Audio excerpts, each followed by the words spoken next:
Alors la question, les États-Unis ont-ils vraiment utilisé le pouvoir de s'endetter sans fin pour tout acheter? Eh bien la réponse, je suis désolé, c'est oui. Voici quelle a été l'évolution de l'endettement américain public et privé sur une statistique fabuleuse que j'ai trouvée sur l'agence Bloomberg, puisqu'elle remonte à 1915. C'est donc tout le XXe siècle, même le début du XXIe, de 1915 jusqu'à 2010. Et vous voyez donc que nous avons eu ici une espèce de gonflement inimaginable de la dette en 1929, c'était l'ensemble de la dette, tous secteurs confondus, notamment public et privé, notamment les consommateurs. On ne parle pas seulement que de la dette publique.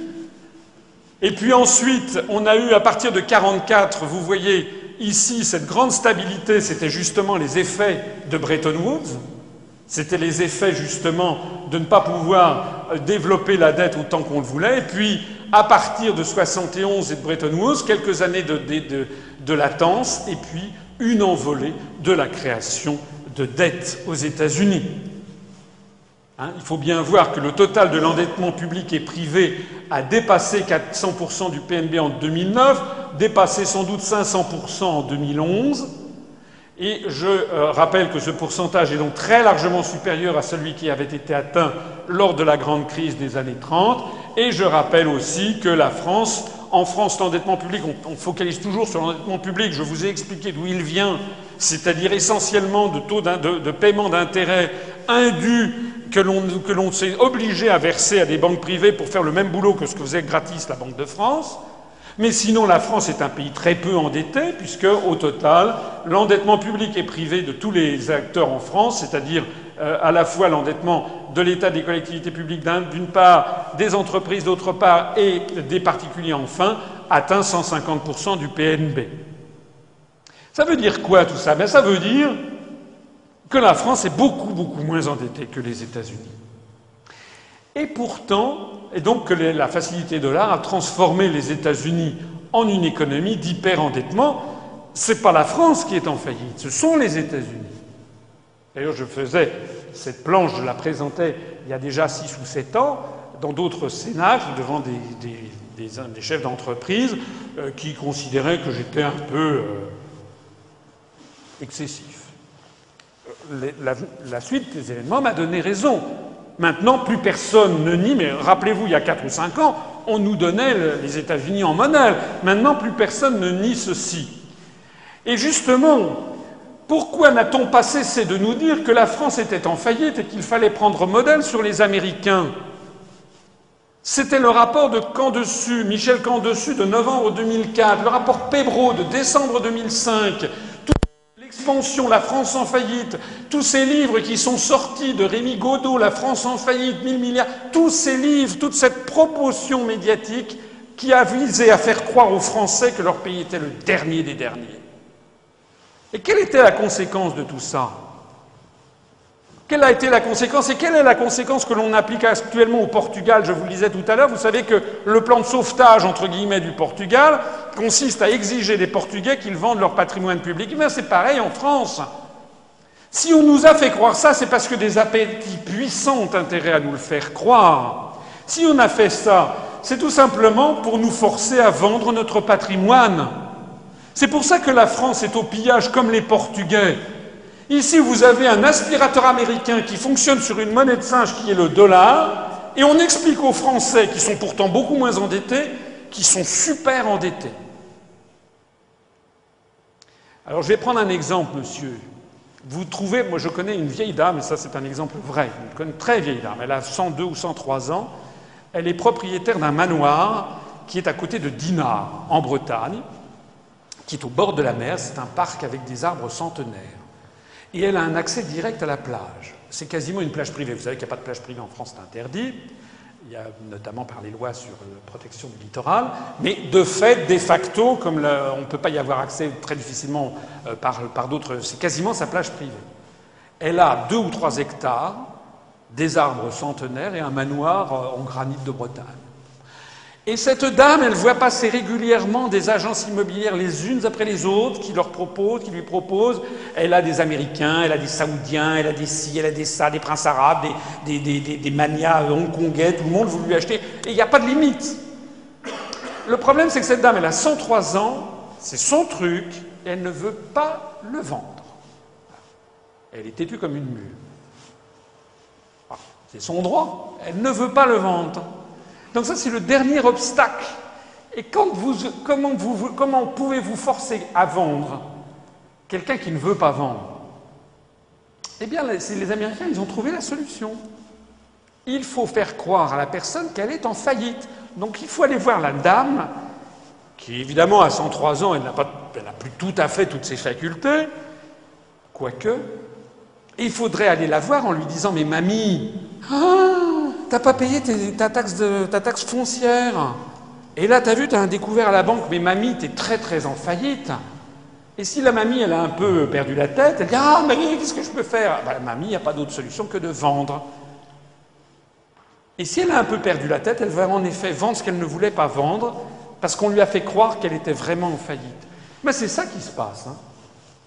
C'est ça qui se passe. Les Américains, qui sont 4 à 5 fois plus endettés, la société américaine, que la société française, mais qui détiennent tous les médias en France, forcent la France à vendre ses autoroutes, EDF, Gem+, des tableaux de main, des immeubles appartenant à l'État. Et qui est-ce qui rachète? Pas que. Il y a aussi des Chinois, des Indiens, etc. Mais essentiellement des fonds de pension américains, dont l'argent ne vient que d'une escroquerie générale. Donc ça, c'est quand même l'une des choses, c'est l'une des plus grandes escroqueries mondiales qui existent, c'est que nous sommes en train de vendre notre patrimoine à des représentants, à des émanations, à des sociétés émanant d'une société beaucoup plus endettée. Alors, il faut comprendre comment ça marche pour bien comprendre le mécanisme. Par exemple, vous avez American Funds, qui est un fonds de pension, celui de tous les pensionnés, de tous les fonctionnaires retraités de Californie.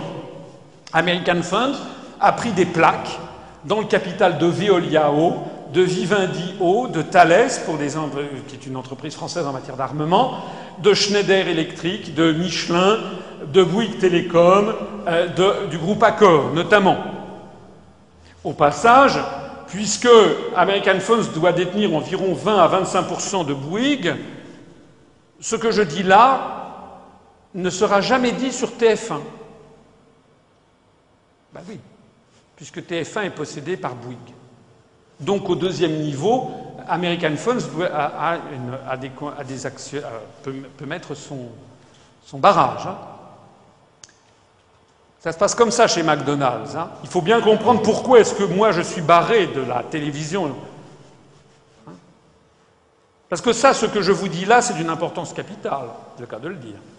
C'est d'une importance capitale. Jamais Madame Le Pen, qui d'ailleurs n'y comprend rien, ne dira ça. Jamais. Jamais. C'est le deal. Monsieur Le Pen, pareil. Monsieur Mélenchon aussi fait des ronds dans l'eau, mais jamais. Monsieur Besancenot, Madame Laguillet, tous ces opposants d'opérette, jamais n'expliqueront ce qui se passe en réalité. Et comment nous sommes en réalité siphonnés par les Américains. On va voir par exemple ce que ça donne en matière d'eau. En matière d'eau à Paris, voici l'évolution du prix de l'eau à Paris en francs. Jusqu'en 1986, c'était une gestion publique. Et puis on a considéré, à partir de 86-87, avec l'ineffable Chirac, et puis des grandes campagnes de presse, on nous a expliqué que c'était absolument ringard d'avoir une régie des eaux municipales. C'était vraiment le comble de la ringardise. En revanche, ce qu'il fallait, c'était beaucoup plus chic, beaucoup plus efficace, c'était d'avoir des gestionnaires privés. Donc M. Chirac a donné une partie de Paris, la rive nord, à Veolia et la rive sud à Vivendi. Enfin, ça s'appelait la Lyonnaise des Eaux et la Générale des Eaux à l'époque. Ça a seulement changé de nom. Et qu'est-ce qui s'est passé depuis? Eh bien, depuis, moi j'habite à Paris, je peux vous assurer que c'est toujours la même flotte. Mais alors, il n'y a rien de changé. Simplement, ce qui a changé, c'est que depuis que la gestion municipale de l'eau a été déléguée à des gestionnaires privés, le prix de l'eau a augmenté de plus de 300%. Et pour qui? Pour qui? Eh bien, pour les actionnaires. Et c'est qui les actionnaires? Eh bien, les actionnaires, c'est en particulier American Funds. Donc l'intérêt des retraités américains qui ont investi leur argent dans le fonds Capital Research, c'est que les dirigeants des entreprises privées auxquelles a été cédé le service public augmentent sans arrêt le prix de l'eau facturé aux Parisiens, de façon à recevoir de dividendes de plus en plus confortables. Donc vous comprenez le mécanisme. Avec de la monnaie de singe, on achète des sociétés qui sont des sociétés bien réelles et qui procurent chaque année, on passe à la caisse et c'est le jackpot tous les ans. Alors on va investir là-dedans. Vous savez que les entreprises autoroutières ont été vendues également. Là aussi, des fonds largement américains. Et donc on va traire la bête. Les autoroutes, EDF. EDF a présenté le truc extraordinaire. C'est l'électricité la plus compétitive d'Europe. À la demande de Bruxelles, nous sommes en train de privatiser EDF. Pareil pour GDF. Vous avez vu que le gouvernement, sur la demande de Bruxelles, a ouvert le marché du gaz en France à Goldman Sachs et à Lehman Brothers. À JP Morgan, pardon. Lehman Brothers a fait faillite. À JP Morgan et Goldman Sachs, qui sont des groupes financiers qui n'ont aucun rapport avec le gaz. Et quelles sont les conséquences que nous en percevons actuellement? Eh bien, c'est constamment une augmentation du prix du gaz et bientôt de l'électricité. Nous sommes devenus les vaches à lait des fonds de pension américains qui investissent grâce notamment aux directives européennes, les directives européennes étant libre circulation des capitaux, libre rapatriement des dividendes et puis privatisation de tout ce qu'on... Auprès de qui? Eh bien, auprès d'un pays qui, lui, peut émettre autant de billets et de monnaie qu'il le souhaite. Est-ce que vous avez compris le mécanisme? Est-ce que vous avez compris comment on est en train de se faire plumer, mais plumer de chez plumer, comme dirait mon fils? Au groupe endetté, la France vend son patrimoine national, ses services publics, lequel est souvent racheté par les Américains qui sont infiniment plus endettés que nous. De Gaulle avait tout compris. Un jour de 63, il avait dit à Perfit, « En somme, nous payons les Américains pour qu'ils nous achètent. » Ça se passe comme ça chez McDonald's. Pourquoi aucun journaliste, aucun ministre, aucun expert ne s'étonne-t-il de cette situation? Jamais.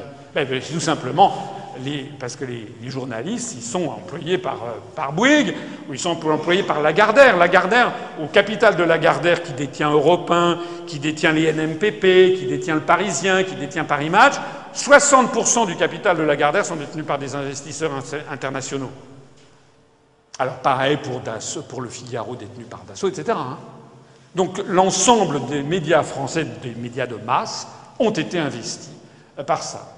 Donc je rappelle que tout ceci se fait avec la complicité extrêmement active de la Commission et de l'Union européenne. C'est l'article 106 du traité sur le fonctionnement de l'Union européenne. Les entreprises chargées de la gestion de services d'intérêt économique général ou présentant le caractère d'un monopole fiscal sont soumises aux règles des traités, notamment aux règles de concurrence. Alors ça, les gestions de services d'intérêt économique général, c'est ce que les européistes ne veulent plus appeler services publics, parce que c'est un mot obscène, paraît-il. Donc on parle de services d'intérêt général. La Commission veille à l'application des dispositions du présent article et adresse en tant que de besoin les directives ou décisions appropriées aux États membres. Donc nous n'avons plus d'autre possibilité que de nous faire plumer. C'est donc la raison numéro 7 de sortir de l'Europe. Si nous voulons préserver nos services publics, préserver leur rôle de cohésion sociale et de justice sociale entre les citoyens, c'est très important pour les Français. Que ce soit la Poste, SNCF, EDF, GDF, alors il faut que la France dénonce juridiquement plusieurs articles des traités européens, notamment ceux sur la libre circulation des capitaux, dont j'ai déjà parlé, mais aussi l'article 106 du traité sur le fonctionnement de l'Union européenne.